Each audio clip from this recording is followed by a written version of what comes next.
주님께서 여러분과 함께 루카가 전한 거룩한 복음입니다.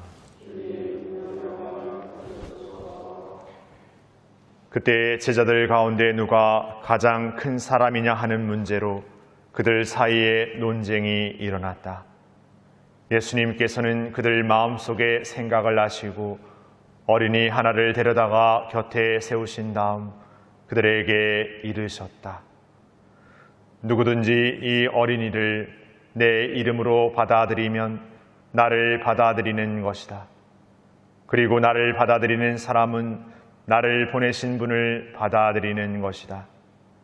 너희 가운데 가장 작은 사람이야말로 가장 큰 사람이다. 요한이 예수님께 말하였다. 스승님, 어떤 사람이 스승님의 이름으로 마귀를 쫓아내는 것을 저희가 보았습니다. 그런데 그가 저희와 함께 스승님을 따르는 사람이 아니므로 저희는 그가 그런 일을 못하게 막아보려고 하였습니다. 그러자 예수님께서 그에게 이르셨다. 막지 마라. 너희를 반대하지 않는 이는 너희를 지지하는 사람이다.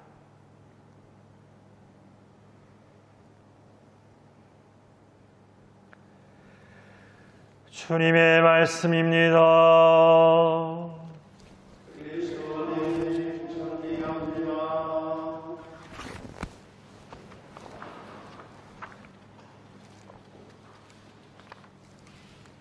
참 예수님,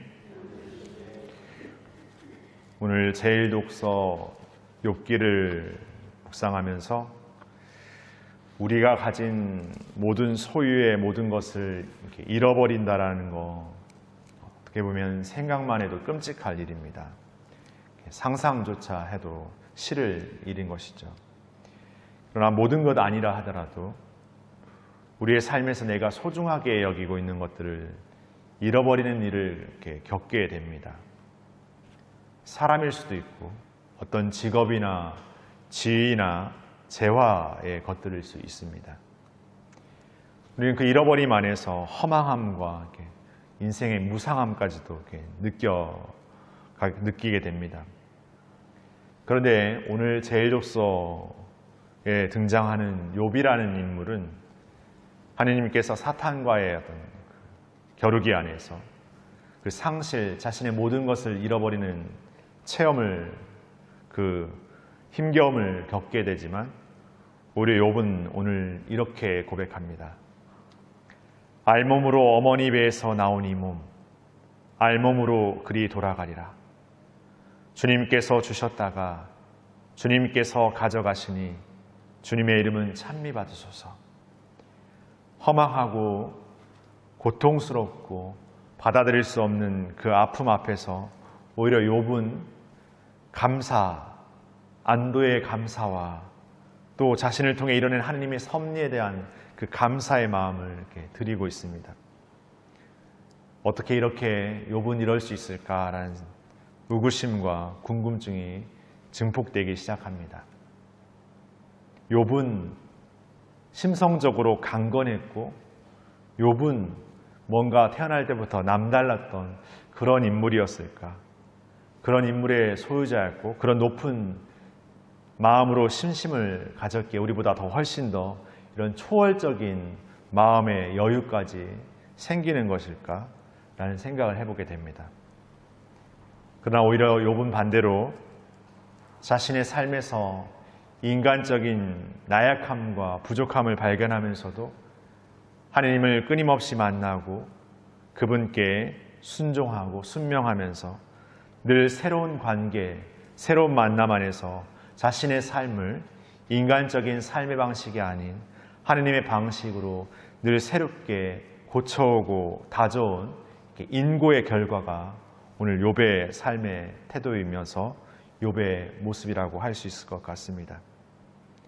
그 나약함과 부족함의 삶에 굴하는 것이 아니라 늘 매일 주님께 매달리고 의탁하는 삶 안에서 그 시간들을 오로지 주님께 의탁하는 삶을 통해서 견디고 이겨내온 인고의 열매라고도 할 수 있을 것 같습니다.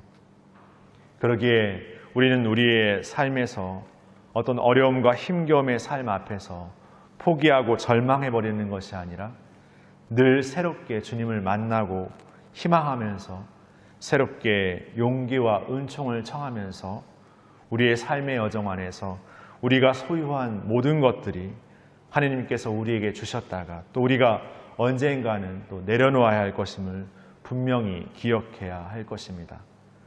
더불어 그 모든 소유가 나와 내 가족, 우리만을 위한 소유가 아니라 모든 이들을 향한 하느님의 선물이라는 것을 늘 새롭게 기억하면서 늘 우리가 살아가는 삶의 자리 안에서 내가 가진 것을 기꺼이 나눌 수 있는 용기와 지혜를 청하면서 늘 새로운 마음으로 걸어 나가야 할 것입니다. 오늘 복음의 예수님은 어린이 하나를 당신의 이름으로 받아들이는 사람은 나를 받아들이는 사람이라고 말하고, 나를 받아들이는 사람은 나를 보내신 분을 받아들이는 사람이라고 말합니다. 예수님의 십자가가 가까워질수록 제자들은 예수님의 삶을 쫓기 위해서 뭔가 자신을 낮췄던 것이 아니라 오히려 누가 첫째이며 누가 제일 1등인지를 가리는 그런 논쟁을 펼치기 시작합니다.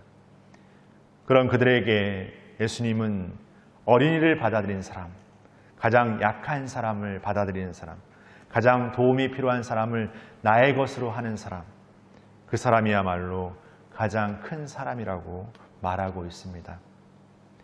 우리는 우리의 삶에서 늘 남들보다 앞서고 남들보다 뛰어나기를 바라는 삶의 요청을 듣습니다.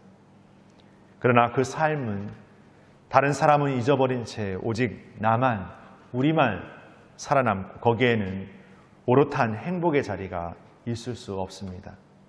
끊임없는 경쟁과 의심, 그리고 거기에서 반복되는 절망과 거기에서 오는 고통에 늘 시달리면서 쫓기기 마련입니다.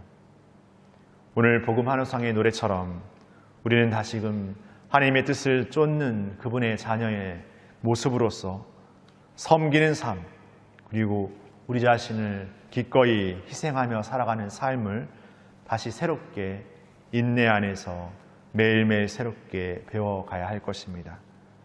그 삶은 그냥 모든 것을 내어던지고 아무것도 없는 삶을 그냥 추구하는 삶이 아니라 내가 가진 것을 하느님의 뜻 안에서 가장 잘 선용하는 삶을 매일매일 새롭게 찾아가는 삶일 것입니다. 우리가 소유한 것, 우리가 함께하는 모든 사람들, 우리의 사람, 내 것이라고 여기는 것을 하느님의 뜻 안에서 하느님의 것임을 기억하고 또 우리의 그 모든 것을 하느님의 뜻 안에서 선용하고 살아가는 그런 삶을 살아야 하겠습니다. 그런 삶이 될 때 우리는 그 내 것, 내 소유, 내 사람을 진정으로 내 사람, 내 소유, 내 것으로 받아들일 수 있을 것 같습니다. 잠시 묵상하시면서 제가 기도문 하나를 읽어드리겠습니다. 눈을 감으시고 들으시면 좋을 것 같습니다. 주님 받으소서. 저의 자유와 기억과 지성과 의지를 모두 받으소서. 제가 소유한 이 모든 것, 당신이 제게 주신 것이기에 주님 여기 돌려드리나이다. 모든 것 당신의 것이오니 당신 뜻대로 처리하소서. 제게는 당신의 사랑과 은총만 주소서. 그것으로 제게 족하나이다.